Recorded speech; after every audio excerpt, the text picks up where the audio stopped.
Hi மக்களே, இன்றைக்கி நம்ம ஹோம்மேட் சாக்லேட்ஸ் தான் ரெடி பண்ணியிருக்கோம் வித் கஸ்டமைஸ்டு ஃபோட்டோ பிரிண்டோட. எனக்கு ரொம்ப நாளாகவே இதை பண்ணணும்னு நினச்சிட்டு இருந்தேன், பட் முடியல. இப்போ தான் ஒரு ரிலேட்டிவ் ஃபங்க்ஷன்ஸ் வந்துச்சு, ஐடியா சொன்னேன், ஓகே சொல்லிட்டாங்க. நிறைய பேர் இதை மாதிரி சாக்லேட்ஸ் பண்ணியிருக்காங்க, பட் கிட்கேட் உள்ளே இன்சர்ட் பண்ணியிருக்காங்க. பட் நான் வந்து டார்க் சாக்லேட்டும் மில்க் சாக்லேட்டும் தான் யூஸ் பண்ணியிருக்கேன்.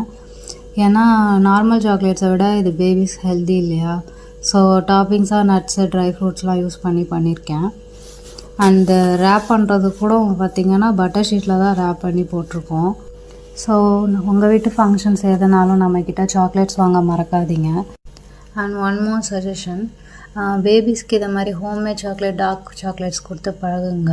கடையில் விற்கிற சாக்லேட்ஸ்லாம் வாங்கி கொடுக்காதீங்க. முக்கியமாக கிட்கேட், ஓரியோ இது ரெண்டுமே வாங்கி கொடுக்காதீங்க. ஏன்னா இது ரெண்டுத்துலேயுமே சுகர் லெவல் கன்சப்ஷன் அதிகமாக இருக்குது.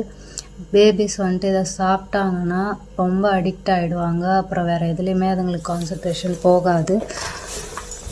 ஸோ உங்கள் பக்கத்தில் இருக்க ஹோம்மேட் சாக்லேட்ஸ் எதாக இருந்தால் வாங்கி கொடுங்க. தேங்க்யூ.